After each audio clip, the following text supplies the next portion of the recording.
catches me when we go live. I never really get it Pull that like trigger, in man. That's sync it. or anything like that. But I think we're live right now, ladies and gentlemen. And I am Nice. JD Rosario from Unstoppable Comics. Thank you for joining me here with a couple of my homies from Geek Space.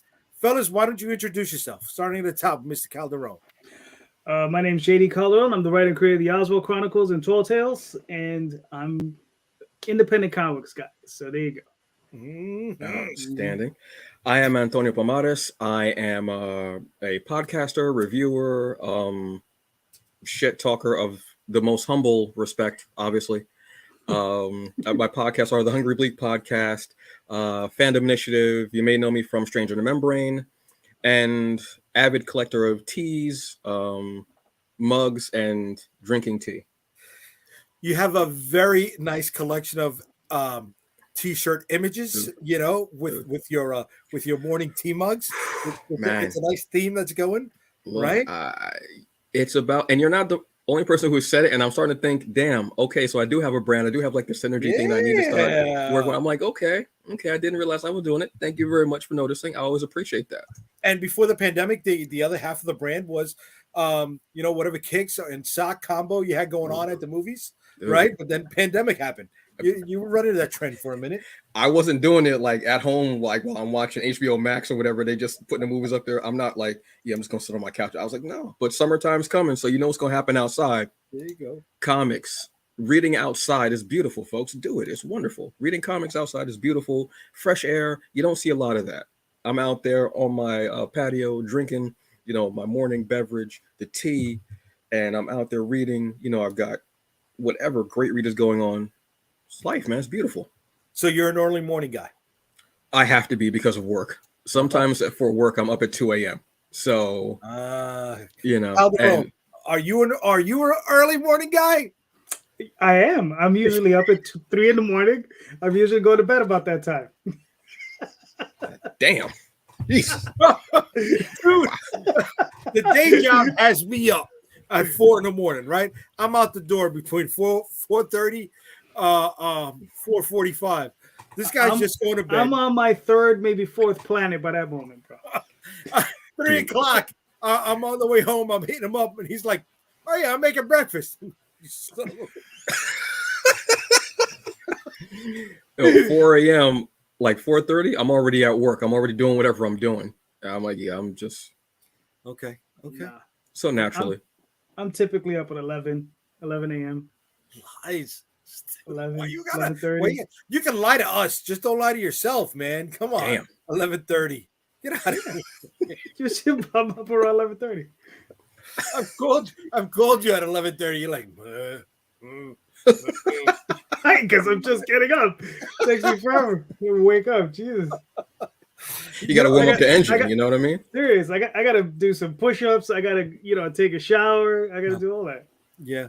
I don't know, because it always sounds like you're like 15 minutes between waking up and heading out the door. I don't know. You fit in push-ups, shower, eggs. No. I'm usually I'm not out the door till 1 in the afternoon. So. Okay. Damn. Yeah. I need time to get ready. It's like I gotta pre-plan my stuff the night before, or else I'm gonna forget. Because that early in the morning, I'm just like. Well, I mean, I know you're old, but damn. Jeez, wow. Oof. Tough room. What, man? Tough room. Early onset dementia. We're gonna start digging on each other quick. We're gonna start digging on each other quick. Almost made me spill my chai tea.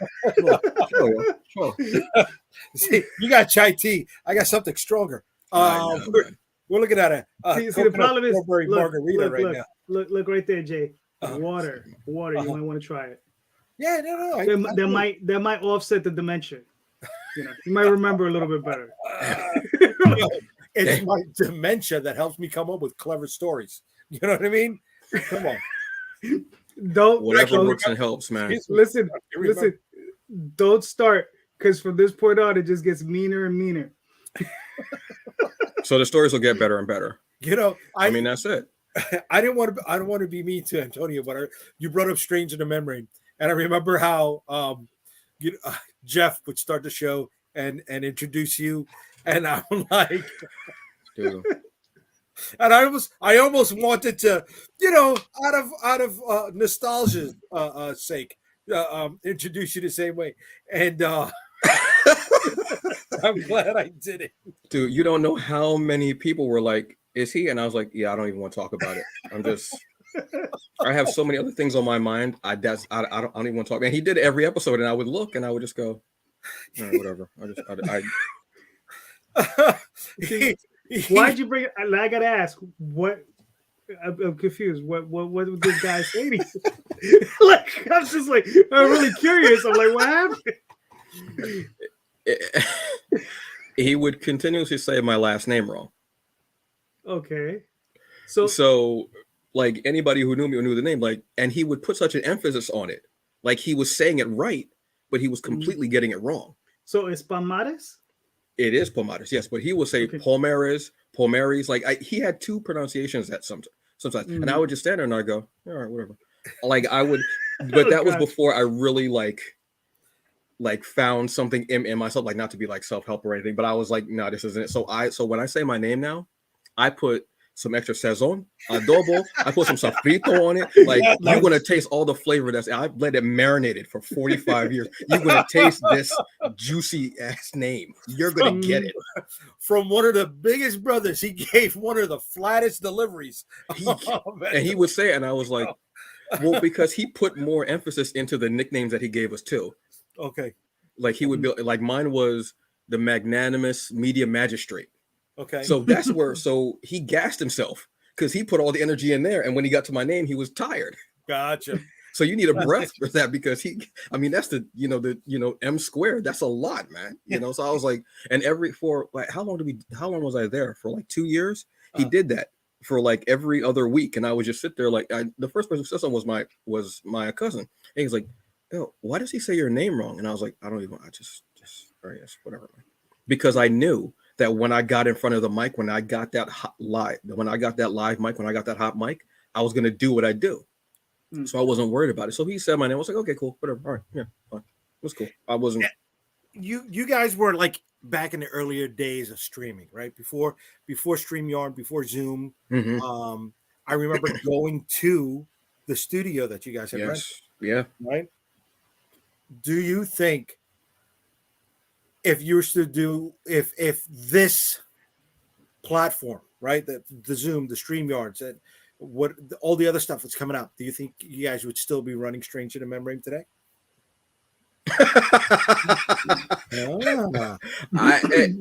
Here's the thing, and I'm going to tell you, this isn't me trying to like Richard. This isn't me trying to like the little Richard this or anything, but I've been doing this way longer than any of this stuff. I was doing something called Off the Shelf, like over 10 years ago. Okay, tell us about it. Tell everybody who's watching this about it. That was antiquated. There wasn't as much of this silver in the hills. The silver mine wasn't here. There were like maybe 3, but there. So it was this guy that I worked with and myself, and we would just sit on my couch and we would just talk about comics. We would talk about the issues that were going on, because in my head I was like, you know what, I want to do something like politically incorrect, even though I'm not a fan of Bill Maher, but like that with geek stuff. And I was making notes, and I was like literally producing shows in my head because I was like, let me think about this like an actual TV show, like a network show. So we were doing that, and then we stopped doing that. So I tried to do it myself, and it didn't feel right. I didn't have that thing in me to do it by myself. Then Jeff Strange, he had started a Facebook group. And I was in it. I was like, oh, okay, cool. And he started talking about having the show. And I was like, oh, yeah, you know what? If you ever need somebody on, just go on. And I went on as a guest on there. Because at the time, I was trying to write a comic. And I don't even want to talk about that. So I went on there, and I just had fun. Because, again, it's a live mic. It's a hot mic in front of me. So I was having fun. And I was like, yeah, that was great. And he was like, yeah, man, if you want to come by. So I started going on as a guest host. Like I was like, when you see a TV show and you have the regular like cast, and you say, and that character, I was that guy, which I didn't mind. I like that. I like coming in, saying what I got to say, and then leave. I dig that. So then we started, doing that more on a regular basis, and I went there, and there was a point where I kind of stepped up a little bit because that's just in my nature. So I stepped up and I started making little like run sheets. I was like, all right, how about we talk about this? We talk about that. Things that were in the news all over the place. And I would make run sheets. I would have it on my phone and I would click off everything that we went through. I still make run sheets like that just because that's my thought process to produce a show. And I would ask each person the segments. Yeah. Yeah. And I would ask each person, well, what do you want to talk about? So they could step up and have their shine. Yeah. And we can go because you want to involve everybody. So that was my thing. So yeah, when the pandemic happened and life just said nope. And I didn't know anything about StreamYard. I didn't know anything about this. I found out about StreamYard from Regina Sawyer. Okay. Regina Sawyer, excuse me. Yeah, she was, and I was like, how are you doing that? She was like, oh, StreamYard. And I was like, oh, how much cost? She said it's free. I said the magic word. Thank you. Free 99, baby. Yes. Exactly. So then myself and Michael, first off, we started doing it on IG. We were doing IG lives and doing the show. So again, pioneering something again. I'm always ahead of the curve, but unfortunately I'm never able. I'm so far ahead of the curve that I don't get to enjoy the popularity of it. Mm-hmm. So we were doing that. Then StreamYard started figuring out that Michael and I were doing the show. And then about a year into the pandemic, I was like, I want to cancel Stranger in the Membrane. I want to end it. Jeff had left the show because he just wasn't feeling it. He had other avenues that he wanted to take care of. And I was like, okay, that's cool, fine, what have you. And that was when I started coming up with the Hungry Bleak. I started having an idea of what I wanted to do. It wasn't, I was still kind of polishing about finding out what I wanted to do. And then, one night, the last show, we were all outside. It was myself, it was Jeff, and it was John, and it was Michael, and the four of us, four. And for any wrestling fans out there you go. And he was like, yeah, well, just not here. That's my last show. And I was like, okay, cool. Then we got up. Next show, we went up, and I made an announcement about Jeff. Everything. And we kept going. And then I said, look, let's end the show. We went there one last time to the studio. I had this big idea in my head. If we had money, it was going to be like Cheers. We were going to leave the studio, and I was going to turn the light off, and we're like, yeah, and then just turn the light and go. Obviously, we don't have that type of money in, studio space, what have you. This isn't NBC. Although Gotham Podcast Studio was great to us, and we always appreciate them. And thank you very much for that opportunity. Are they still up and running? I believe they are still up and running. I think they do smaller shows, not small shows as far as like audiences like that, but they do, I think, more private shows now with like larger hosts. So they're progressing. That's great. Thank you to them. And then I started having the idea of, Michael was like, okay, so we're going to do another show. I said, yeah. He wanted to name it Fandom Initiative. I said, okay, cool, whatever. I don't care about the name. I want to know what we're going to do. Again, my mind is producing segments, guests, runtime, situate. I'm very structured, but I'll ad-lib the hell out of it. You know what I mean? Anything. So started doing that, having fun. And then I decided to start doing the Hungry Bleak podcast. And I didn't know what my voice was for myself. So I started doing audio on my phone. Then I was like, I'm going to do video. I did the video, started going well, and started having guests. And I started doing these things called one-on-one, where it was just me and the creative. And we would just talk about something that they wanted to talk about. Mm-hmm. They could talk about their content, whatever it was that they were creating. But I was like, I want to know what you want to talk about. Like, nobody asked you. And JD was one of the guests. Oh, sorry. JD was one of the guests. I have to do everything in reverse. I always forget. JD was one of the guests on there. I'm glad you remember, because I don't. We had been talking for like an hour or so before I even recorded. And the show was supposed to be, I think it was supposed to be about figures, action figures. We ended up talking about New York Comic Con. Yeah. And we just went and went. And I was like, it was the most free flow episode I think I'd ever done. And I was like, oh, wow. And we just went on and went on. And I even said, look, we've been talking for about an hour, so let's let you all into what we've been talking about. And it was great. And then, I've just been doing that. And I've moderated a couple of panels. For my first panel was last year at this time for Virtuous Con, which was awesome. That was a great thing for me. Last week, I moderated a panel for a Black Futures event for Subsume. Thank you very much to Cerise Rennie Murphy and to Dedra and Sneed for asking me to come up and do stuff. So where was it at? They were both virtual. Oh, virtual. Oh, okay. Yeah, virtual. So one is Virtuous Con, which is actually going on this weekend, and the other one is Black Futures event for Subsume, and that was last weekend. But you can catch it on YouTube. It's up there. So that's just what I'm doing, and I found my voice with podcasting. If I don't have a guest, I talk about comics. I talk about food, obviously, and I talk about mental health and things like that. I try to encapsulate things that I know are in the community, the geek culture that aren't spoken of a lot. And on my last episode, which was yesterday, 4 p.m. Eastern Standard Time, every week there will always be a new episode. I promise. If there's not a new episode, your money back guarantee, even though the show is free, find me. But every week there will be a new episode, 4 p.m. Eastern Standard Time on YouTube, Twitch, and audio. But I laid out my plan of my 4 pillars. Okay. My 4 pillars. First thing you need for your pillars is a foundation. You are the foundation. You yourself. Right. That's it. So you're the foundation. Now, my 4 pillars are: 1 is the Hungry Bleak podcast. That's my regular thing. What I'm also doing is something called Off the Shelf. Now, this is a little different than what I did originally. Off the Shelf now is myself speaking to comic book store owners about their stores, highlighting them. Nice. How long have you been doing that?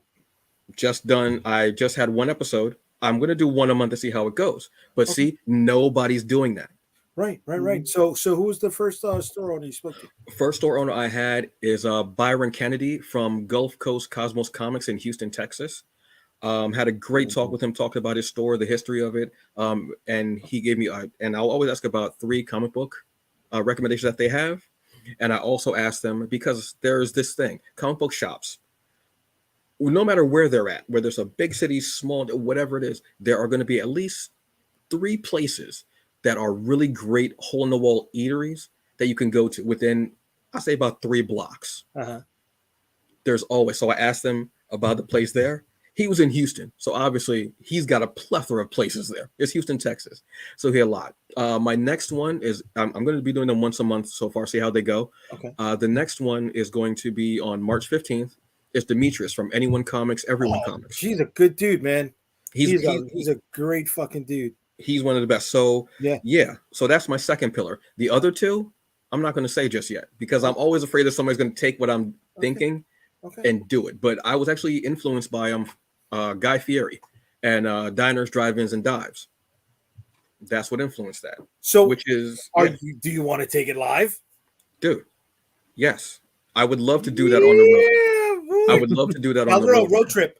You drive, dude. Sure.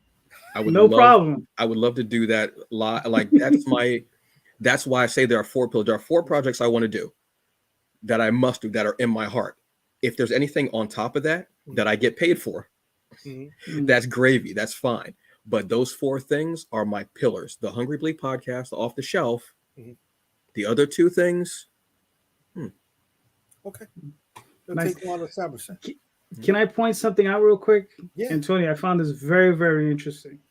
Jay and I, we do a show practically every Sunday. You know, some Sundays I take off. But, you know, there's this thing, right, that I do, similar to yourself. I prepare for the show. I write down a list of questions, right? And then ask Jay, what does he do? Yeah, I'm the plucky sidekick. You know what I mean? It's all on the fly. It's he's what the are we talking retarded about? sidekick. And I pull from the ether, right? Here's the thing. I became so successful at it, he stopped inviting me on his show, and that's why I had to do my own thing on Saturday nights. Wow. You know what I'm saying, though? I you know, it's like, you know, you were talking about, you know, coming in, being the with or and person on the call sheet, right? So I am like, you know, when that person is on the show for like the first 3 seasons, and then he goes off or she goes off to do a movie, right? But then their film career stalls, but they got so much juice from elevating from TV to film. Well, they come back to throw the show a bone every once in a while, right? They get that, right? They get that. That's what I am on his show, right? You know what I'm saying? Okay. You know, at least you're funny. At least, like that's like, I mean, at least it's funny. I mean, and I'm not just talking about his looks either. Oh, sorry, man, tough crowds, tough ropes. Notice I said I was drinking margaritas, right? Because he's on the other side of the screen. That's why I need something to help him become palatable to me. But I've had that situation where, you know, I'm the one who's more structured. I need that. Yeah. But if you are if you are a person of color and you grew up in your household, that was basically like training. That was basically like improvised like training. Like that was improv class, was you just going home. That was it. So I learned that. So with Jeff was always out of nowhere. There was one episode where he had a sound machine and he kept doing it. And I was trying to do like new subject, whatever, and he would do it. And every time he would do it, I would make some type of quip. And I was like, I can do this all day, man. I can do this all day. You're not going to break me. So I understand that. It's you have to have that balance, though. That makes it work. You have to have that. Of course. You know. Oh, but to answer the question, I think we would still be doing it, but I would be. I totally forgot about that. Yeah, true. We went a long way. True. Circling around. Still be doing it. Still be doing it. Okay. I think we still would be doing it. But I would definitely be doing my own thing too. I think because my goal with that at a certain point, because I saw potential in the show, is I tried to bring someone else onto the show to fill my spot. And I was going to be behind the scenes as a producer, director, doing everything for the show as far as like getting guest promotion, doing all that behind the scenes stuff. Yeah. I have, if I see a thing, my vision is ways to make it better. Ways to make it work. And that's another reason why JD was asking me some things before the pandemic. The pandemic hit and life just said nope again. You know what I mean? But that's my thought process. I think we still would be doing it. I don't know what it would look like. That's the thing. I don't know what it would look like exactly. Gotcha. You know, and Tony, if you don't mind me asking, what part of the country you're at? I'm in New Jersey. Oh, okay. East Coasters, baby. That's why we were wearing sweaters or something. It's cold out there. It's breezy tonight, y'all. I went out a little bit earlier and I was like, all right, yeah. And I came back inside. Yeah, I'm good. Exactly. Yeah. So I'm the only one who froze today outside. Thank you, gentlemen. Thank you. We appreciate your service, sir. Yes. Well, it's funny because I'm working so I can enjoy some of the better things in life, right? And one of the things that I'm working towards, one of the goals I have is to hopefully visit this place when it's done. Okay. And now I know everybody gravitated towards Thomas the Tank. That's not my jam there, but Mattel, one of the biggest toy manufacturers in the world, right? They have brands such as Barbie, Thomas the Tank, Hot Wheels. But what's getting me is that little castle all the way in the back, okay? And for those of you who do not know, that is Castle Grayskull from the He-Man toy line. Now, as a kid, He-Man was one of the biggest toy draws in the 80s. For me, it was G.I. Joe, it was He-Man, it was Star Wars, right? I don't know about were you guys big with toys and stuff like that or no? Yeah. I had every Star Wars figure and ship. G.I. Joe, definitely. I mean, I was Jason the Wheeled Warriors. Yeah, that stuff was. Nice. Oh, I'm bringing the obscure. I'm bringing the obscure. Yeah, that's a deep cut. That not a lot of people know about that. Calderon, you were a toy guy or no? Mine was the Micronauts. Okay. I love the Micronauts. Okay. Yeah. I gave up. Like my relatives would offer to buy me the Star Wars toys. I'd be like, nope, get me Micronauts. Really? Yeah. Really? Okay. Is there a reason why you preferred them over the others? I think it was the comic book. Okay. Oh, okay. Yeah, I think it was the comic book. Yeah. Michael Golden. Yeah. Mm-hmm.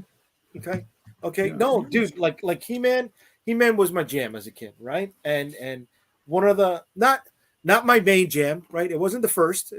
G.I. Joe had my heart. That was it. It was always G.I. Joe because they were affordable. The G.I. Joe was $2, right? And somebody who grew up poor, $2 plus tax, shit, that was a world of imagination. But He-Man and Battle Cat, I remember as a kid that 2-pack, and it was one of the last things that my pop he picked up for me before he passed on. So I know people were shitting on that whole Kevin Smith series, but when I found that He-Man and Battle Cat, I had to pick that up, right? So He-Man holds a place in my heart. So seeing that castle, I'm like, it's gonna be a life-size castle in Arizona. Damn. Did they announce it as life size? Did they say how big Oh, the structure is going to be? 100%. All right. So this is construction right now. You can go to the website. I believe it's Mattel Action Park or Mattel Theme Park is the website. I'll pull that up in a second. But right now it's going to be, Mattel Adventure Park. It's scheduled to open later in the year and is set to feature a Thomas the Tank engine ride, 2 Hot Wheels roller coasters, the Barbie Beach House featuring a dream closet experience, and a rooftop where visitors can have pink drinks. A mini golf course featuring Mattel games like Uno and Pictionary. Ooh. And the first ever Mattel brand park is also appealing to fans of Master of the Universe by building a life-size Castle Grayskull. The castle will be a state-of-the-art laser tag arena, according to Mattel officials. So this is a report from Fox 10 News out of Arizona, right? So all of that is going to go into that layup over there, right? And if you go to the website, this is going to be the main image that shows up. They have an email sign up section where you get more information coming out for this in the future. The thing that weirded me out was as a kid, the toys were always trying to capitalize on the biggest gimmicks, right? And laser tag was a huge gimmick in the 80s. So they try to incorporate that into toys. I don't know if you remember Captain Power, right? Yeah. So it was a 4-inch toy line that had the laser light features where you forget that the Neil Adams comic. See, I didn't know there was a comic to it. Yeah, there was a comic. It was illustrated by Neil Adams. Damn. Really? Well, I'm a comic guy, bro. Neil Adams was advertising, so it was probably part and parcel with that, right? But it featured light technology where things happened on the screen and it would pop the guy out of the ship, right? Unfortunately, it's also caused epileptic seizures in some of the kids watching this show, unfortunately, right? So that's the only time we really heard about that in the toy line. But He-Man was not opposed to doing gimmicks like that, and at one point, He-Man had a battery-powered laser pack. So it wasn't the standard He-Man look, but it was a new mold, what we call bucks in the industry. And you put the batteries in his backpack, and his sword would light up. Now that's not something that was ever associated with the cartoon, but it's a gimmick that another Mattel brand really featured heavily into the line. And I don't know if you guys remember, it was also a cartoon that came out after He-Man called Brave Star, right? So Mattel and Filmation, the cartoon crew, they had that hookup. And Brave Star was a Native American cowboy who was on an outer space Wild West town. But if you look at the backpack and the top of the package, right, he had this laser feature where it was also gimmicked with other toys and also gimmicked with the playset, right? So if the light features hit certain things on the headquarters, then the jail cell would pop up, or the person would fall off a plank, whatever the case was, right? So that would have been something really nice to tie into that whole Castle Grayskull laser tag thing. But fuck it, I'm excited that we're getting a life-size. I hope it's more than one floor Castle Grayskull, right? There's no information as to whether there is going to be whether it's going to face form over function, because there was a lot of elements to the Castle Grayskull playset. They had thrones, they had weapons. There's this infamous sticker that would lay at the bottom of the playset, which was supposed to feature different tendrils and monster arms sticking through the grate trying to grab you. Oh yeah.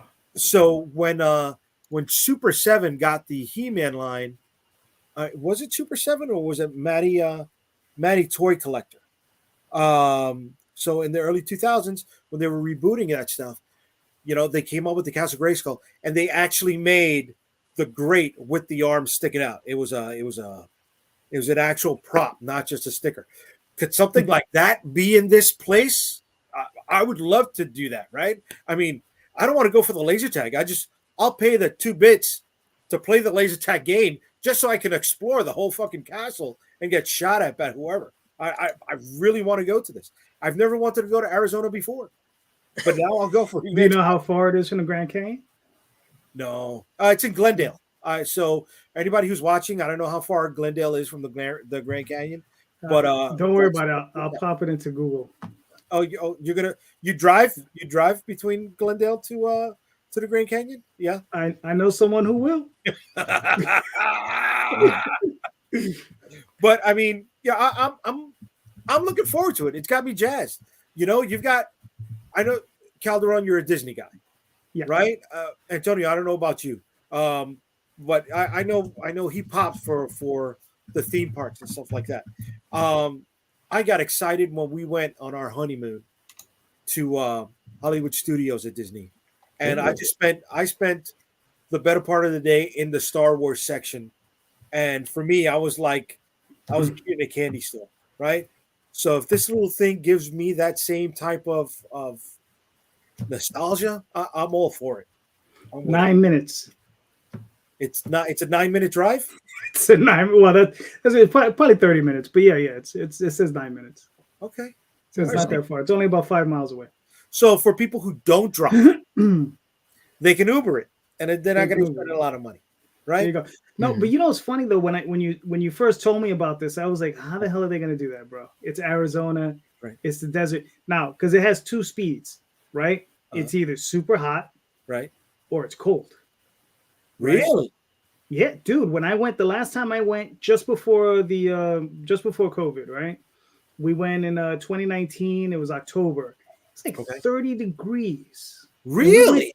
Yeah, and we went to Vegas, and then from Vegas we went to the Grand Canyon, and the Grand Canyon was like 30 degrees. Really? It was cold. Now, was that at night or during the day? That was during the day. Because I always thought that the desert was hot during the day. I've always heard it was cold at night and hot during the day. It could be any time. It depends on the time of year. It depends on the time of year. It's cold as hell, man. I was surprised. And I mean, the thing is Vegas was cold. And even when we went out to California, I don't think it ever got over 80. Oh, wow. Even in Southern California, while we were out there. So that's a bonus because, dude, I caught heat stroke in Disney. Yeah, dude. World or land? In Florida. In Florida, yeah. June, July, May. Oh yeah. And it wasn't just the temperature; it's also the body heat of everybody standing on line with you. Oh yeah. That kickback is just like it will drain you. It'll drain you, and so I found myself at the later part of the day going through rides I had already done earlier in the day and just feeling woozy because I was dehydrated from just like the body heat. And we were staying hydrated the whole day, but I guess if it's 30 degrees sometimes in Arizona, you won't have to worry about that. Well, no. The thing I was saying is that the thing I appreciated was if you look at it, the picture, it looks like it's all enclosed. There's an enclosure, so it looks like you're inside of a giant mall. Where on the look at pull up the image. Look at this. No, not that image. The other one. The graphic. Oh, page. But this is an artist render. I see what you're saying. I mean, yeah. I mean, I'm hoping. Okay, but it could be like that. Right. You're thinking, right? It could be like a Great Wolf Lodge or something like that. Those right. Water parks are enclosed in Pennsylvania. Yeah. So then like that way, all-inclusive. Right. So it's temperature controlled. Because trust me, in Arizona, you're gonna want that because there are days it gets up to 130 degrees. That's right. So Marriott has they took over properties called the Gaylord properties, and I know they have it in Maryland. I know they have it in Nashville. I know they have it in Texas. I don't know how many other locations, but they are small, little enclosed cities with 2 to 3 hotels or structures within, the all umbrella of it being one hotel location. That could be a possibility. Dude, we live in New York City. I mean, when the Twin Towers were still there, right? You'd walk into one of those buildings and it's just like, what the F? The things was massive. You know, you'd walk inside and there was the mall, and you was just like, what the hell is this? And it was just, you could stick another building in there. You could stick it. It was a small city, you know? Well, you know, the mall that's down there now, it's like another city. You know, I haven't gone. I've been on the outside. I haven't gone inside yet. Really? Yeah, I have to take a trip. I've walked around the outside of, you know. Neither have I. You guys have never gone down there? No, not the new one. No. Oh, I've seen it, but I've never gone in. I just you know how it is, man. It looks futuristic, freaky, white, spacious. You know, it's in the John Wick scene where Common and Keanu Reeves are shooting at each other from the two different levels. Okay. And it's crazy. I don't want to say it's Logan's Run, right? But it had me with that vibe there, you know, that sci-fi dystopia, sterile kind of feel to it. Yeah. You know, as New Yorkers, right? I know you're Jersey, but you're in New York. Honorary, right? Honorary. Brooklyn stand up. Honorary. Right? There you go. Brooklyn stand up. So for that to take place underneath one of the biggest, most devastated areas in New York, from, you know, one of the most heinous attacks. Yeah, man. As a writer, right? I feel like, wow, this is taking place underneath, you know, a bombed city, right? And that's why I was able to draw those Logan's Run connections. But whatever, that's just me trying to put my mind at ease, right? Trying to cope with the stressors of the outside world, right? I know earlier you were talking about mental health, right? And so, for some of us writers who are some of us creators who are stuck most of the time, right, in front of their screen, either writing or drawing something, you know, you don't have many connections to the outside world during that time, and when you're alone, your head starts running. Some people can end up, you know, going through that black hole that takes a dark turn sometimes. What I'll say about that, and this is something that I just talked about the other day. I have a thing on my show where I call it Wellness Check Friday. Remember? And what I say is, I tell you, hey, drink your water, take your medicine, your meds, whether it's for a physical, mental, or emotional ailment. That's not me policing you. That's me making sure that you can be the best you that you can be. One of the tips, I started doing tips, and one of the tips that I do for myself, because I don't have, and I said I don't have imposter syndrome. I have imposter pandemic. Like in my head, it's just, I might come off. Sometimes you can see me as being the most confident person possible, but I have my own insecurities that are from what I've had to deal with. Oh yeah. One of the things that I've decided to do for myself to help my mental health is, the only app that I have as far as social media that I'm on continuously is Instagram. And what I do is I put it on a 1 hour timer. So I go on, because social media, you only see the best of what someone's doing. You don't see the 1,000 times that they messed up. You see the one time that they made it and that they did whatever. You don't see the everyday trials and tribulations of creatives or you know, whoever. And when I'm looking through, sometimes I start comparing myself to everyone and saying, why aren't I there? This isn't happening. This isn't happening. And it's not against that person. It's me battling myself. So what I've done is I don't have any social media apps on my tablet, none at all. I only have Instagram on my phone. What I do is I post and then I leave. I don't scroll. I post and I leave. If there's a notification, I go on there, I check it out. If it's a comment, I'll respond back and then I leave. Because as creatives, even before pandemic, but pandemic made it worse because then we're all in our own little bubble, which is in our own little head, which makes it worse. you just become consumed with, why isn't that happening? This person's doing that. I started before that person. This person else have, do I have as many followers as this one? I don't have as many likes. This person didn't comment there. This person commented there. I know them. This, that. You're all over the place. Right. Don't do it to yourself. Right. Right. No. You have that 1 hour time limit. I have forcing myself to stay busy, because when you're just so occupied with your to-do list, I mean, I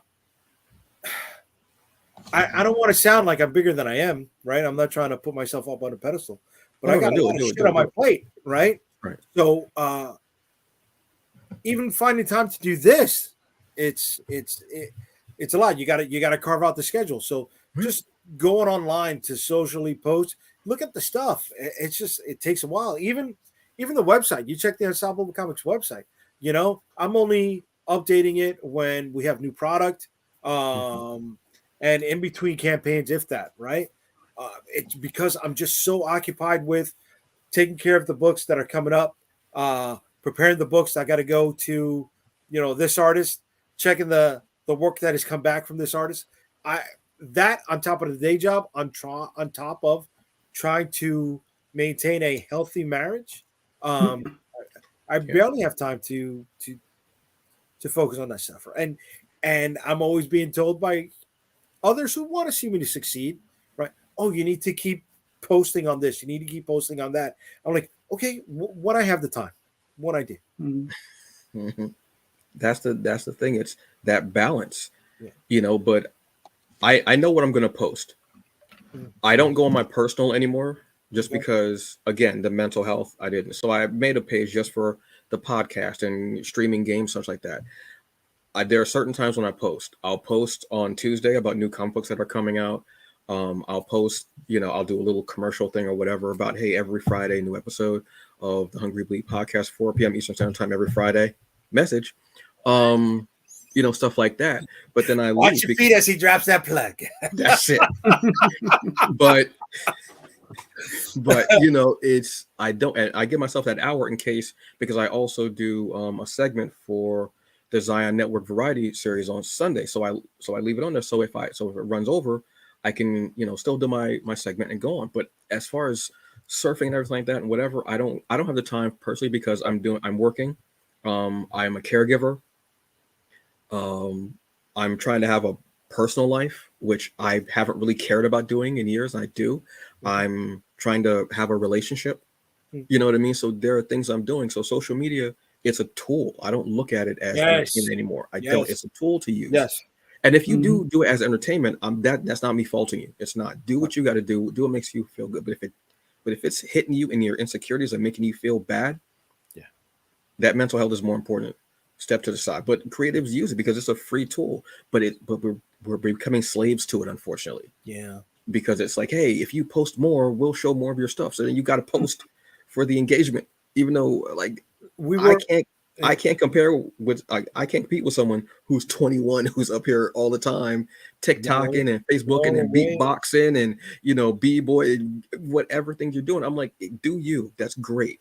Well, if we can bring this, back into comics. So I'm on Calderon's show right on Sunday, and he always has a rotating panel of guests.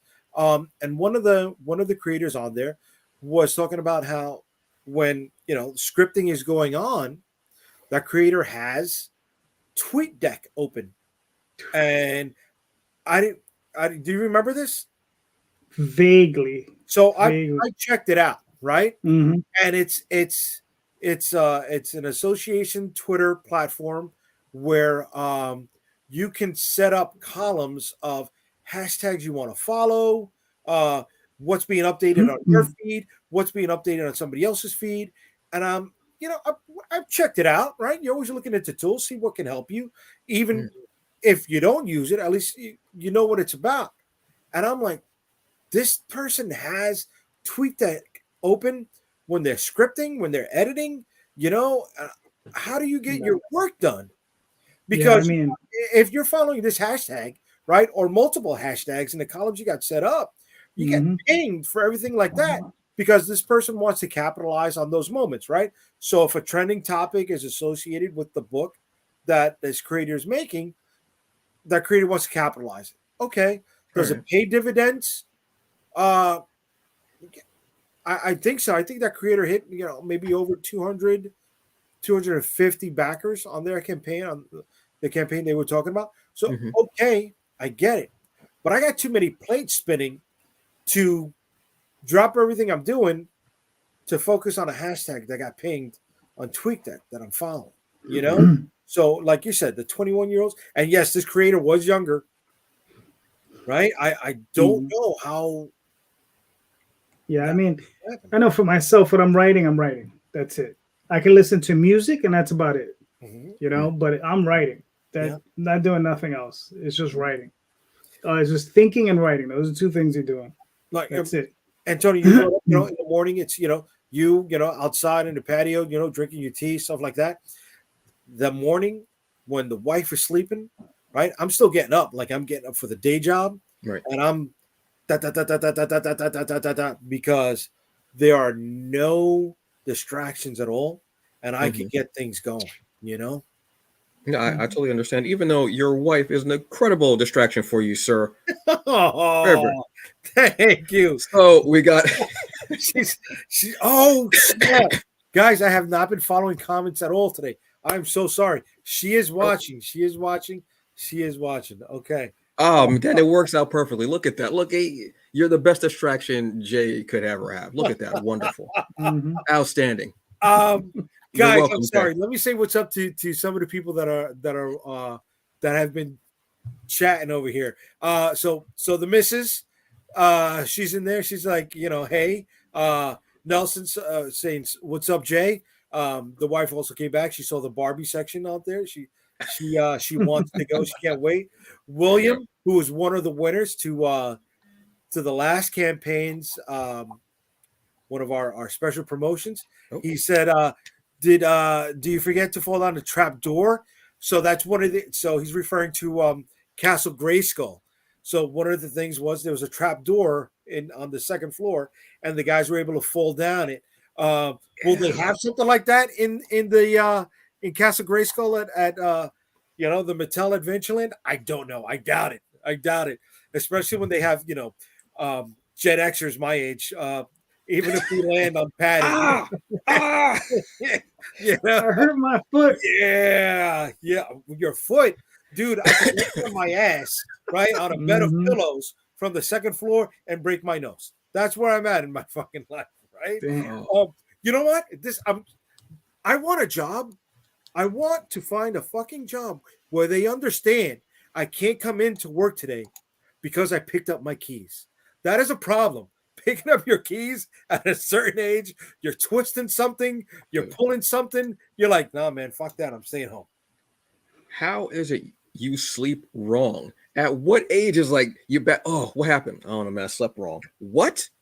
How is that an excuse for anything in life? And yet, it's what's wrong with your back? Oh, I slept wrong.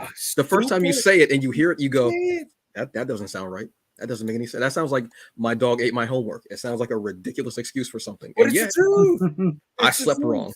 How? Like upside down? No, it just something happened. I don't know. I'm over 40. What do you want me to say? I don't know what to tell you. I remember as a kid going to my grandparents' house and being so upset that in their later years, they were sleeping in two different rooms in the house. They still loved each other. They couldn't sleep with each other. And that broke me. I'm like, Grandma and Grandpa don't love each other anymore. I'm officially married a year this week. I understand why they slept in different rooms. There's some days where my wife, she could have a bad dream, she could have a good dream, whatever. And I'm getting caught with an elbow, I'm getting headbutted. Dude, I'm getting like a donkey kick to the back of my knee. I'm like, and it'll wake me up, and I'm just like, I'm sleeping on the couch for the next 3 hours before I have to go to work. So I understand that. She's coming off the top rope in her sleep. She's coming up with the Macho Man elbow coming off. Seriously, dude, I tried the atomic elbow like a burrito with the blankets. She gets out of it. Man. So sorry to get back to some of the comments here. Yes. Okay, Xingzhen. was talking about Maddie, and then Super 7 when I brought up the castle and Maddie Toy Collector and Super 7. Super 7, I think, did the Snake Mountain. I don't know if you guys ever saw Snake Mountain. Oh, God, yes. It was a $400 crowdfunding piece. It took them over a year to make. And it is like 4 feet by maybe almost 6 feet. Wow. It is fucking huge. Fucking huge. Granda Comics says, hello, everyone. He's just passing by. Mario was talking about the Marriott and the boutique hotels when I brought up Gaylord in their little cities that are closed. Damien says, what's up? This would be so much better than that OnlyFans with Heel Man and Skeletor. Yeah, that's not an OnlyFans I'm going to be watching, brother. Hey, we're all into something. I don't know what to tell you. I'm not shaming nobody for nothing because I'm not showing nobody my browser history. So you mind your business. Yeah, some people just need to get paid. Or it's just for the enjoyment of the game. Some people you do it for the money. Sometimes you just love enjoying. Sometimes just for the enjoyment of the game. I don't. Dude, listen. I found myself backtracking some of the collaborators that I've worked with over the years, and I'm like, oh, I didn't know this person was such a freak. I'm just like, okay. Yeah, wow. You can. Yeah, if you could see people's browser histories, you'd be amazed at some of the things that they look up. Sometimes it's one time. Sometimes it's actually bookmarked. You never know. Oh, and William also came back with. He also knows Jay from Starrett City. Yes. For those of you who do not know about Starrett City, it is this small little gem in Brooklyn that is surrounded by Canarsie, Howard Beach, and East New York. We in the 80s were the most multi-ethnic area in Brooklyn. I think we rivaled all of Queens for a moment. And almost everybody that grew up in Starrett City had parents that worked at JFK Airport. So just a little background stuff of where we grew up. Thank you for hanging out with us, William. So yeah, guys, I look back to the Castle Grayskull stuff. Yes. They're hitting on nostalgia, right? They're hitting us right at the point where we got money to spend. Not that we have a disposable income, but who wouldn't want to spend fucking money and live through their imaginations again? Who wouldn't want to go into a life-size? Castle Grayskull. Yeah. What else? One of us isn't going to go. Right, I have. Oh hell yeah, bro! And that's the place where you can do it. 100%, dude. People go to Disney, Hollywood Studios and Disney, dressed up in Star Wars robes, right? They're paying thousands of dollars to go on that Star Wars cruise where nobody breaks character at all. That is believe it or not, more impressive than that is Universal with all the kids and all the people, all the grown-ups that go in as Harry Potter. Yeah. Universal's way more inclusive with that. So, dude, because you can actually buy the clothing there. Bro, I got a buddy today who made a post, funny enough, on Facebook, and he's going out there, family of 4, Universal, $1,600. That's not bad. Really? Yeah, that's not bad, bro. That's not bad. That's not bad. That's true. Have I never told you how much money Daffy and I would spend? Bro, that's $400 a head. Okay. But for some reason, that sounds right. Now, excuse me. Right. Sorry. Now, is that for a day? Is that for 3 days? What does that include? I don't want to put him up because I don't have permission, even though he did put it up on a public. No, you don't have to announce his name or anything. No. I will bring up his post. Excuse me. I'll read off his post. Okay. And he posted his transaction details. My bill for 1 day, 5 people at Universal Studios in LA. That doesn't include lunch. $1,300 Okay. About to pass out, getting lightheaded. Bro. Yeah, no, Woo. that's It sounds right, yeah. but again, in quotation marks, it sounds right. Right. I mean, it's 5 people. You got to remember, it's probably $200. Nah, maybe about 125 per ticket just to get in. But he said not including lunch. What else are you paying for? How many I T-shirts are don't you going know. to buy for the day?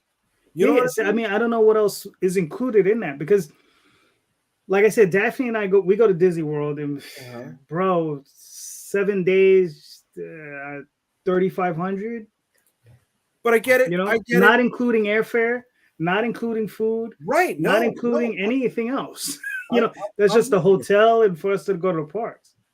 Dude. So, but you figure, okay, 5 people. Let's say 3 of them are kids, right? 2 Right. adults.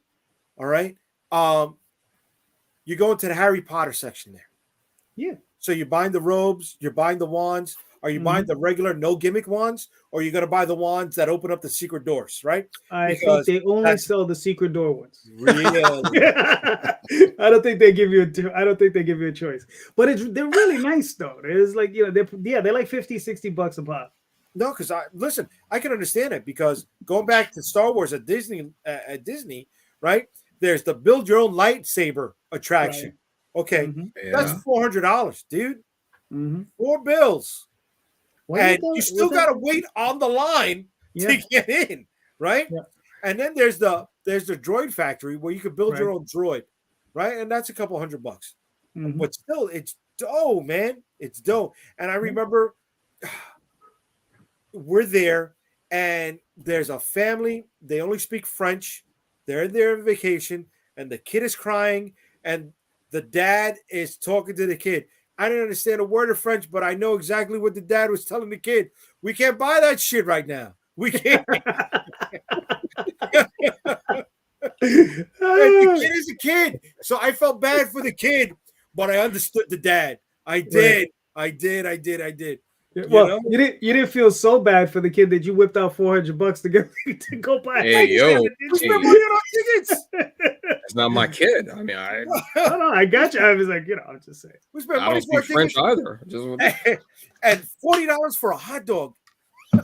No, it's expensive. It's not that expensive. No, but all right. So again, they want you to be immersed, right? Yeah. Mhm.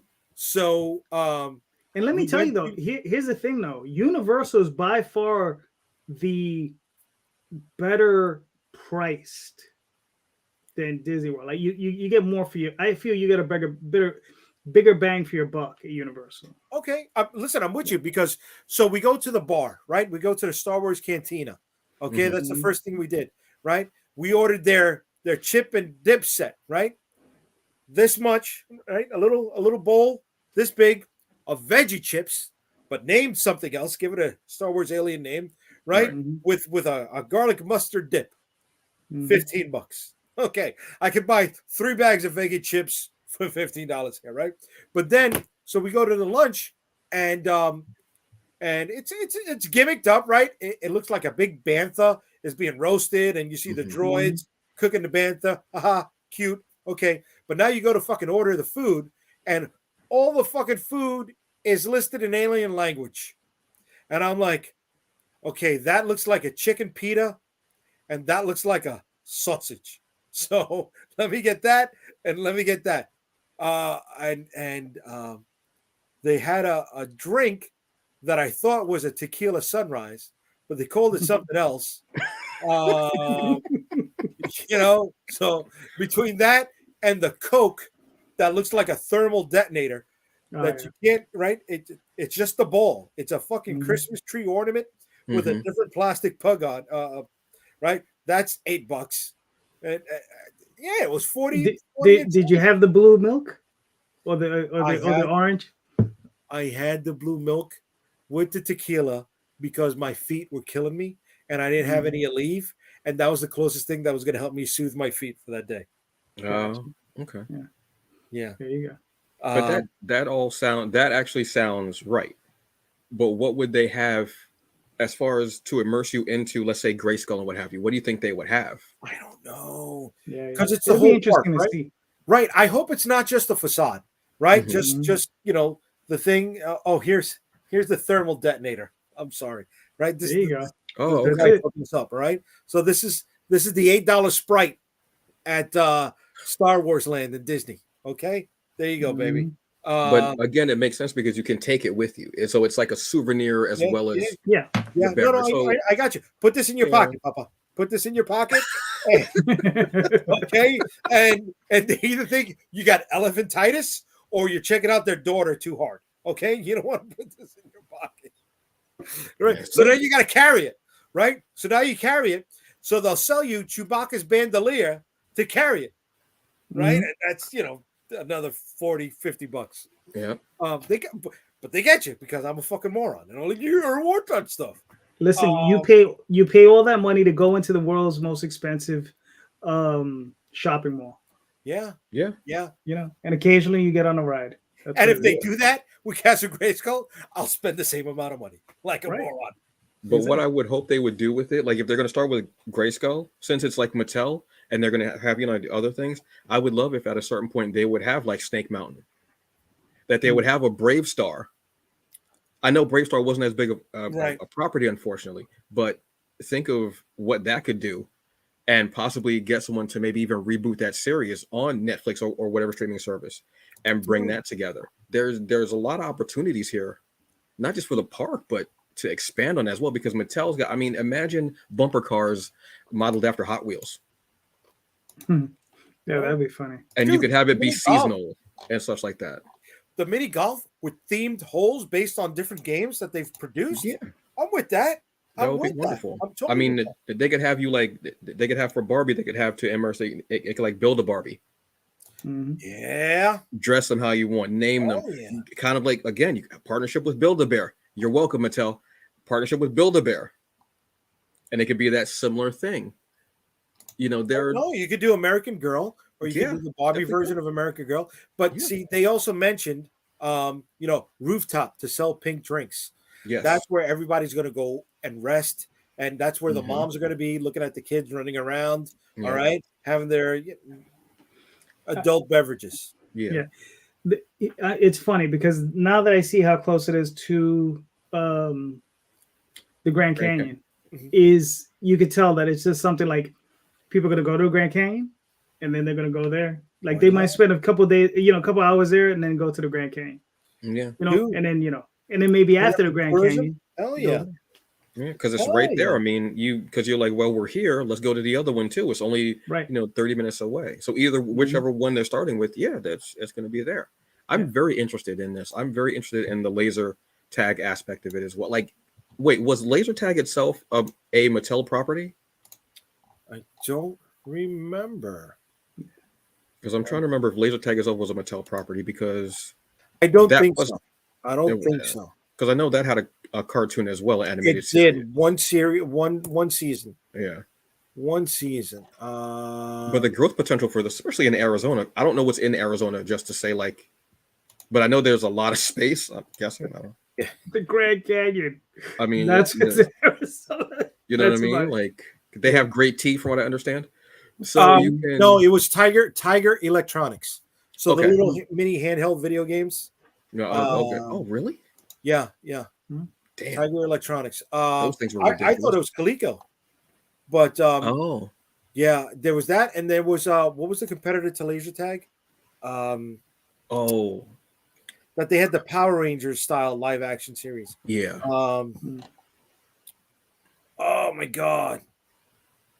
I know what you're talking about. I can't think of the name for the life of me. Yeah. Photon. Oof. Okay, yes. Yeah. It was Photon. Right. If you couldn't afford laser tag, you got Photon. Yeah. We got laser tag at home.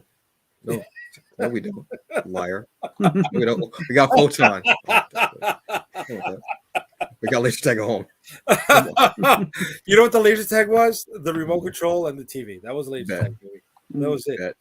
But no, I guess I'm hoping. See, not that I guess I'm hoping they theme it out, right? At least theme it out. Don't just make it the shell and then have platforms and make it look like American gladiators inside of it. Mm-hmm. You know? Give me something else.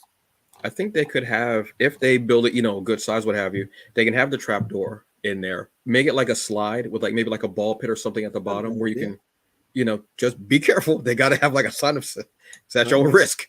Yeah. Don't be doing no John Woo dives in this sucker. Okay. Just calm down, folks. As far as the grate, they could maybe have like the monster sounds come out of it. And in the shadows and like when you look down, you can actually see like the tentacles moving around, something like that. Animatronic. For some reason, I just thought of Westworld, and we're all screwed. Like they could have like guards, everything. They could have certain times that they can have like shows, of He-Man and the Masters of the Universe, Skeletor going back to battles and such like that. They can have Sorceress coming down, like they can have the wings, everything. You can have Capture the Flag, where 2 different points of the castle have the He-Man characters, and the other point, you're either playing for He-Man's team or playing for Skeletor's team, or whatever. And do they model it? Do they model it after the updated series, the Kevin Smith series, or the retro? They could do Flashback Fridays and do that. We're doing retro. That's right. Right. That's right. And then they got 2 different He-Man cartoons going on right now. They got the one that's targeting us for the nostalgia, which I like. People shit on it. I really liked it. It's good. It's called Masters of the Universe. It's not called He-Man, folks. That's why it's everybody else in the series. But calm down. But I also like the other reboot. I don't know if you saw that one. Yeah. The 2000 series. Yeah. Calderon, you saw that or no? Which one? The 2000 series for He-Man? Now, I'll be honest with you. I'm not a big fan. Really? It just like it was like right on when it came out. I was turning 15, 16, so it was kind of like that's the sort of thing that was kind of like getting pushed to the rear. Yeah, no, it's how I am with Power Rangers. Right, I'm like Power Rangers, just like I don't get it. I'm like I get it. It's some kind of weird superhero thing. What they can also do, bring She-Ra in. Oh, there you go. You're welcome, Mattel. I'm giving you all these ideas. Seriously. This is what I do. You can come up with, there's so many, because Mattel has so many properties. It's ridiculous. And you can have, again, because there's that other Netflix series which is more geared towards younger kids. You can have an area where that's going on. You can have, again, Flashback Fridays is where you'll get like, the bowl cut. You get the old school stuff on Flashback Friday, possibly, you know what I mean? Or you can have shows where they do at 8 o'clock, it'll be the original, Master of the Universe series. And you can still have it be after the Kevin Smith stuff. Gift shop is going to be ridiculous. Oh my God. Comics, tons of stuff. Costumes. Ooh. You're welcome, Mattel. Honestly, the amount of merch coming out of that place is going to be amazing, dude. And they're going to have exclusives. So people are going to travel there just for that. Exactly. Imagine having like an exclusive of the sword, both swords, He-Man's and Skeletor's sword, the staff, evil like the everything. It's gonna be ridiculous. The plush Cringer. I mean, you're gonna go crazy, dude. I didn't even think about that. You're welcome, Mattel.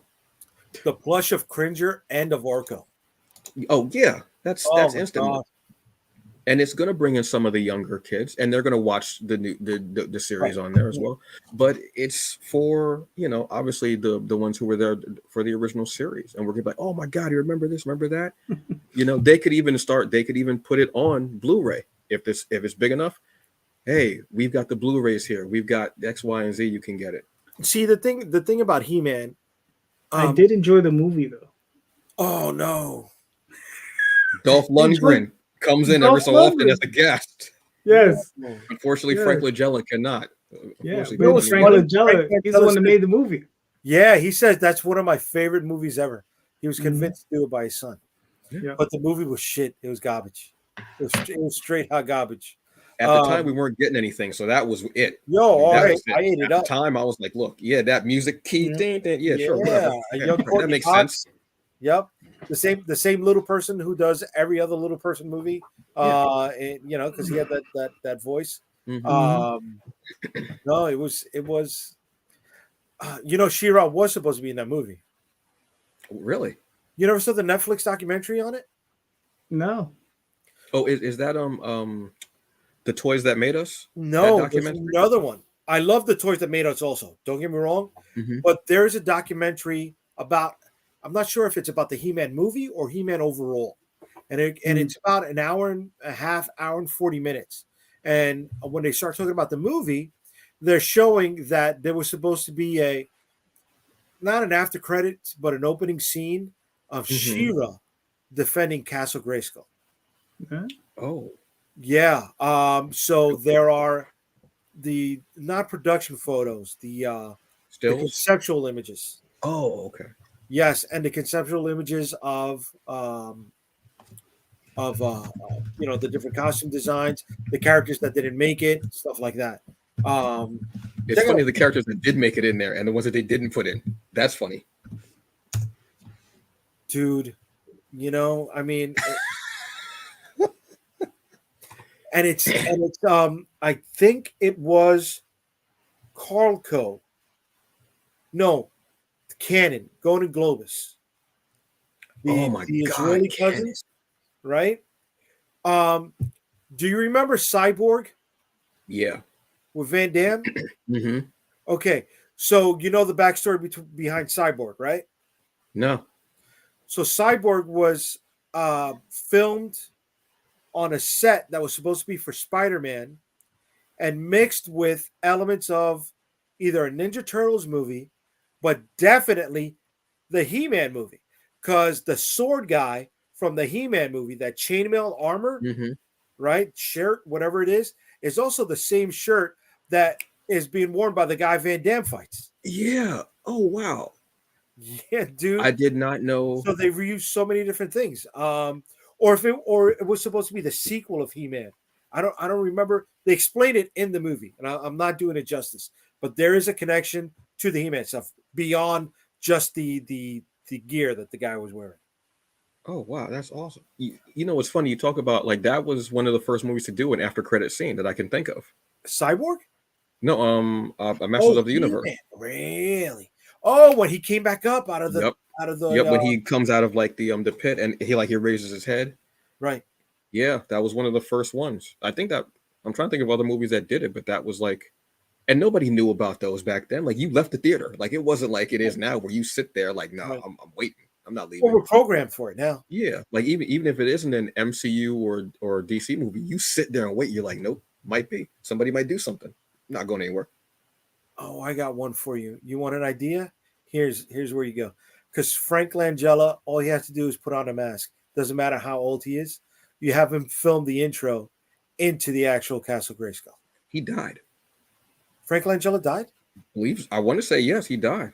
No way, dude. I want to say he died. No way, dude. I want to say he died, yeah. No. I could totally be wrong, but I remember seeing it on the news because when it happened, I was like, oh, I think I ended up watching Dracula because of that. No way. Oh, I feel like it. And now I can't even type correctly. You got me so shook. I got you. Yeah, because he's that dude, man. Frank Langella was just awesome. Frank Langella. Alma mater. Mm-hmm. Years active. No, he's still alive. He's still alive. He's 85. Oh, and he's a Jersey boy. Holy shit. He's a Jersey guy? He lives in Bayonne. Wait, he's still... who did they say passed? It wasn't Frank Langella? Holy shit. Holy shit. He had a relationship with Whoopi Goldberg? That sounds familiar for some reason, and I don't know why that sounds familiar, because that... But, but she was with Ted Danson, so, I mean, the Whoopi's Whoopi. Whoopi is, like, you don't know what Whoopi's doing. Oh, yeah, Whoopi is always cool like that. Oh, super low-key. Super low-key. Low-key. You won't know until she's going to tell you. Why did I think he died? No, he's still alive. All right, so let's go back to my idea. So have Frank Langella film, the intro to Castle Grayskull laser tag park. I'm with that. They got my money. I'm just gonna say it right now. They got my money. The wife is in. She can't wait to go to Barbie Land. I'm with it. I'm with it. I'm with it. I'm with it. I just hope that we get a lot more coming soon because the News 10, um, article from Arizona said it's going to open later in the year. But when we pull this picture out, it does not look like this mother is going to be ready within a year. But then again, you know what? They build things so damn quick nowadays. It's not in New York. Well, yeah. I mean, but they got like just area there. But that's a huge undertaking. But I'm so curious to see like the progression of that. Honestly. So this is just a snapshot of what's on the website, right? But if anybody goes to this theme park's website, you have the minimize, maximize button on there on the right hand side. You can actually zoom in and find your way around the park, or at least what the grounds look like right now. So I was playing with that earlier today. It's still I can't even fathom the idea of all that. I'm wondering like how it's going to be formatted, how it's right. They're just cool. But Castle Grayskull, just the amount of opportunities that they have with that and how they can expand that is just going to be. I mean, they said 2 roller coasters. Oh wow! How are they going to put up 2 you can't put up roller coasters in 1, 2, 3. How are they going to put that up in this setup over here? I mean, unless I don't know. Have you ever been to Six Flags? Yeah. You know that one roller coaster they had called Skull Mountain? Yeah. Maybe they made like small ones like that. Okay. Because that one is the best roller coaster ever, and it's not really ridiculous. It's not like really a high super where somebody can be terribly afraid. So do you think that maybe they can retrofit a roller coaster from a park that they don't want it anymore and just, ship it over so they don't have to build something from scratch, maybe save some time? I wouldn't recommend doing that because of the wear and tear that roller coasters go through. Right. I would want something new. I wouldn't don't give me something old that you're going to be throwing me around, going at 20 miles, 50 miles an hour. Right. That I would be afraid of that. Like I'd rather them take the time and do that, because imagine the park just opens. You have this refurbished roller coaster, and something happens. You're already done. You're done. I mean, you're talking about Six Flags. For those of you who don't know about Six Flags in New Jersey, there was a Superman ride that I was always dying to get on. Oh my God, yes. And a few people lost their lives or limbs on that ride, and I'm glad I never got on it. So refurbished, we stay away from. Yeah, we're not refurbished game consoles. Okay, refurbished TV. Okay, iPod. Okay, roller coaster. Nah, just give me the first one that's out the box. Give me that new one. Although there is, going back to Disney for a second. What should we call it? The need more than just me in here. Going back to Disney for a second. There's a few rides where I don't want to say they're trackless, but they're like maglev rides. Okay. Maybe it's something like that, right? If you go to Disney's Chinese Theater / Mickey Runaway Train, right? All the tracks, it's on rubber wheels, right? And it just follows the magnetic pattern underneath the floorboards. So that could be a possibility. Yeah, they have a couple of rides. They have that one and the Ratatouille ride. A lot of fun, both rides. Oh, I didn't do Ratatouille. Yeah, I think that was the more recent one. Yeah. Okay. Okay. Yeah. So are we all gonna go? Are we gonna go? Are we gonna do this as a group so we have fun with each other? Because my wife will kill me if she's stuck with me the whole day. Listen, we'll see, but yeah, I'd probably take the trip. Just because you want to go to the Grand Canyon, of course. I just want to go to. Have you ever been there? To the Grand Canyon? Yeah. No, it's a pit. No, it's way more than just a pit. It's a hole. It's a lot more. It's a lot more than just a pit. It's miles of hole that I could get lost in. Not gonna happen, bro. I'll be honest with you, I never gone in the Grand Canyon. I've always stood on the ridge because that takes a couple of days. You got it's gonna take you a day to get in it. It's gonna take you a day to get out of it. Right? You're gonna spend the night. And it's gonna take me no time to stay away from it. And unless you take the helicopter, which you can do that too. No, No, I'm good. Nope. No, I'm good. You do the donkey ride. But that takes a day. No. Then you got to camp out at the bottom. That's not fun for me. I'm not interested in that. You know? Okay, we got. You know what? The what is it? Old Faithful in Yellowstone, right? Yeah. Nice. Okay. All right. I've seen the video. I don't need to go see it in person. It's all right. It's like a sports game right now. I love football. I'm not going to a fucking stadium. I want to drink my own beer. It's really without a crowd, and I don't want to sit in traffic at the end of the day. No, what's really fantastic about it, right? Is you can walk right up into the edge, and there's no barrier. No, I'm good. No, I'm good. No, it's gorgeous, man. Oh, yeah. Okay, check. All right. Have you ever been up to the top of the Empire State Building? Yes.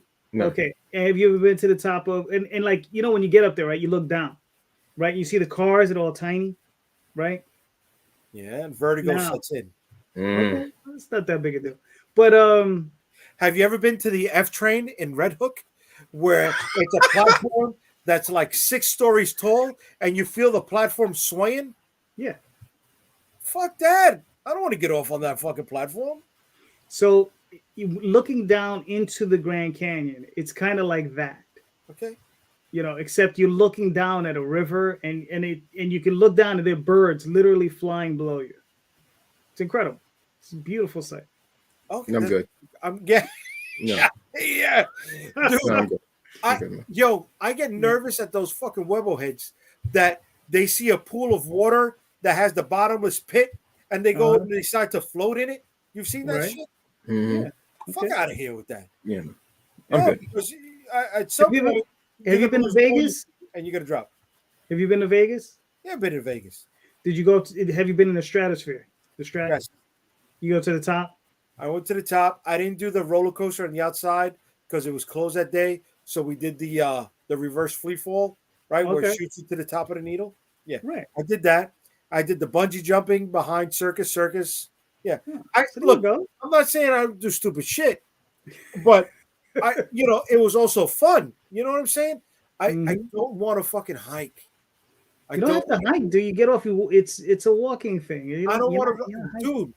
I rode horses in Puerto Rico. I don't want to fucking ride horses. I don't like that shit. I did that. Fuck that shit, bro. I did that in Vegas. And let me tell you, that is the worst shit. Yeah, fuck horses. Yo, you know what it's like to be at the end of the day sitting like I might as well have been wearing a dress because I had to sit side saddle with both legs on one side of the thing because it hurt too much to have that shit in between my thighs, bro. One of these people in here says, where is it here? Here we go. William Sang said, better start working out now. There you go, buddy. Yes. Oh, here's another thing, right? Another reason why I'm not going into the Grand Canyon because I have a klutzy wife. All right. All right. Listen, dude, I told you she beats me up in our sleep, right? And whatchamacallit? She trips on paper. She goes head first, if there's a bottle cap on the floor. So yeah, we're not hiking that shit, bro. We're not doing that. Like even standing on the edge without a barrier. No. All right. I like to travel. So I went to Bonaire. Okay. I went to Bonaire, and if anybody's been to Bonaire, they still have a lot of Taino Indian and a lot of slave culture that was preserved there. Okay. And I remember the tour guide took us to this cave opening. Here I'm thinking, it's like Castle Grayskull. the cave is vertical and it's a hole right into the wall. No, right? It was horizontal and the cave went down and into an angle, right? Mm. And you're talking about the edge. There's no barrier. There's no nothing. It's just 12 people who got off the back of a refitted Swiss Army truck, and we're just there in the middle of nowhere. And the tour guide telling us, "Oh yes, the Tainos and the escaped slaves, they would hide out in these tunnels, right?" And here's my 85-year-old uncle, super interested, right? And crouching on the edge of the video, like he's a cholo in prison taking a prison photo, right? He's just down, he's crouched on his knees, and he's telling his son to take his picture. And I'm like, you're gonna fucking fall in, bro. You're gonna fall in. And I got my aunt telling me, Jay, go get him. Jay, go get him. I'm not fucking getting anywhere near that fucking edge. Fuck that. And at least somebody in your family has balls. Fuck yeah. Well, I ain't gonna say no. But you know what? That was the first day of my trip. If I get fucked, that's 7 days that I paid for that I'm not going to be able to enjoy. So I see that as a loss of money. Not going to happen. All right. Not going to happen. All right. I am financially terrible. Terrible. Here we go. Jay's got to go to the Brady Bunch Grand Canyon. I don't even want to go to that. I don't want to go to that. I don't want to go to the Brady Bunch episode where, hey, nice to see you, Carol. I don't want to go to the Brady Bunch episode where they upset the Hawaiian gods and they woke up with the little, the little rock. Yeah, fuck that too, bro. I'm not offending nobody. I'll stay away. I don't want to do anything that was a 2-part episode of any show in the 80s where something bad happened. Nope. There you go, man. The tarantula crawls out of it. Exactly. Negative on all of that. But look, I'm excited. They got my money. I want to get down with it. I hope they do it within the next 2 or 3 years. I would say probably 2 years. Yeah, honestly. Yeah. Well, what is it? Mario Land in California? Yeah. That's still not open yet? No, they're doing one in Orlando. It's a third gate for Universal. It's a third gate. Okay. Yeah. But what about the one that was in California? That was open first, correct? Or it was supposed to be? I don't know. Right? Yeah, that I don't know. California, I don't keep as much track on. Daphne and I are in and out of Orlando all the time. So, but I will say I gimmick out for all these themed places that trigger my nostalgia. I'm with it. I'm not going to say no. I'd love to live through it. I'm not going to go through a Last of Us, theme land. I'll stay away from that. Well, Universal is Walking Dead. Oh, really? Okay. Oh, yeah. The zombies will chase you. Okay. Yeah, I don't go into that. Seems scarier. Oh. Yeah, I wouldn't bother because I'd be like, I'm not. I'm gonna end up knocking somebody out as you come running at me. I did a Stranger. Or I'll get knocked out, one or the other. I did the Stranger Things experience right recently. Not that escape room, right? But they put you into the room and whatever, and it's really clever that they have the LCD screens disguised as wall panels or the veneers on doors or whatever. Okay, cool. But the interactivity is the guy telling you, stick your hand out, use your mental powers. And you're just like, and then you see the little video of the person running by the screen or whatever. It was just like, they spent a lot of money for, lack of. Wait, so where was that? It was in the Brooklyn Navy Yards this summer. Oh, okay, gotcha. Yes. Oh, right. Yes. The Stranger Things. So whatever. I hope this Mattel land is not like that. Gotcha. I think they'll have trial and error. They're like, this didn't work. Stuff like that. But I think in general, it could be a really fun place for the adults and for kids. Like, there's a blend of things there. I think it could be a gold mine, honestly, and really entertaining. And the thing is you're talking about the photo. That photo might be, is that current? It might be 8 months ago. That's what's on the website right now. Right. If you go to the website, you can, I'll pull that photo back up for people.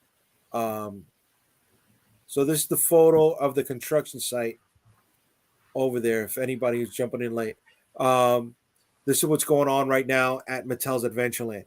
If you go to their website, you see on the bottom right-hand corner, there's the toolbar where you can shrink and increase the size, so you can zoom in on what's going down over there, and they do not say whether this is a current or 8 months ago, and all the information, I guess, is proprietary. They want you to sign up for their newsletter so they could send it to you firsthand, as opposed to just reading it on the website. Mm-hmm. But I'm with it. I'm with it. I'm with it. I'm with it. I'm with it. I'm with it. I'm with it. Like, they got me on the left hand stuff, the Hot Wheels and the He-Man, the Barbie Thomas. That's not for me. But whatever. I mean, they got me with the Hot Wheels because, like I said, if you could do bumper cars, Hot Wheels, that'd be cool. I mean, that's so awesome. And if they can do change them up, just like they change their cars every couple years, change them up to match the new series of cars that are out that year, or go retro every so often. Like it do if a new superhero movie comes out, how they have cars model up superheroes, they could do that easily. They could have an Avengers one where they have the Iron Man. Oh, awesome. Dude, I haven't bought a Hot Wheels, I don't know, since I was 5, but I guarantee you, I go there, I'm coming out with a Hot Wheels in my pocket. Dude, there are a lot of Hot Wheels collectors. When I worked at Toys R Us, they would come in every so often because they knew that there was a new line coming out, and they would grab them when a new movie came out. They would grab those cars. Hell yeah, they would. So a lot of, I mean, you wouldn't think of kids. I guess kind of I really don't know what kids like now because it was a long time ago. But it was mostly adults were coming in, and it was and it wouldn't be for the kids; it would be for them. Yeah. You knew which ones were buying it for the kids because they buy tracks and everything. Mm-hmm. But if they were just buying the cars, it was mostly collectors and people who were trying to resell them. So adults are going to be killing that, man. Seriously. Hell, that sounds like so much fun. I can't wait. Hopefully we get more information about it soon. But, guys, I think, we're on here an hour and a half. I don't know about you guys. I've been having fun. You guys had fun? Almost definitely. I hope the people that are watching us had fun. Oh yeah, now we got a lot more people signing on. Right now that I'm ready to go. now that we're about to go. You know what I mean? Come on. Well, you know what it is. Now Daphne signed off, and now everybody else has signed off. So now we're by ourselves. But guys, let people know before we get out of here where they can find you. I'll go first. You can catch me at the Hungry Bleak podcast on IG. Like I said, I'm not on there very much, but I do updates like what comics are going to be coming out. You can catch every Friday 4 p.m. at Eastern Standard Time. You can get a new episode of the Hungry Bleak. You can catch it on YouTube. You can catch it on Twitch, and you can also catch the audio podcast wherever you download podcasts. And I stream. Sometimes, usually on Friday and Saturdays, I'll stream on Twitch a game, usually Destiny or whatever game is hit me at that time. Nice. All right, cool. Calderon. All right. You can find me here tomorrow night, 7:30 p.m. on Indie Comics Explained with that guy. Oh, that guy. Yeah, that guy. That guy. Yep. JD Rosario will be on tomorrow talking about all things indie comics. So the business, the good stuff, the bad stuff, all the stuff. A lot of insider baseball, folks. Yes, a lot of insider baseball, yes. All right. And you can find me at unstoppablecomics.com. And next week we'll be here. And the week after that, I believe, the 11th, my latest book is coming out. And this is the first book that we are publishing that I did not make myself. So we got a great team of Gabriel Gamoro, Francisco Maldonado, Champa Ramirez, and the book is called Limbo, Open Almost All Eternity. The idea behind it is that Lucifer has vacated his throne in the underworld, and he has placed a former priest there in his stead. So this man finds, his guide to help him keep his head on his shoulders from everybody else who's trying to get the throne. This is a dark fantasy. It's a full color comic book. And on March 11th, you can join us here where we will be live streaming the launch, and there will be a couple giveaways for this book. You want more info? It will be up on Unstoppable Comics, or come back here next week, hang out with me, these guys, if they want to come back, maybe a couple other more folks. We'll talk about a few more things and show you a little bit more about Limbo, Open Almost All Eternity. It's a full color comic book, like I said, and it is ready to go. All we need to do is come up with the money to print up the book. So I hope you all can help us bring this bad boy to life. Outstanding. Other than that, guys, I had a great time. Thank you for making me laugh. And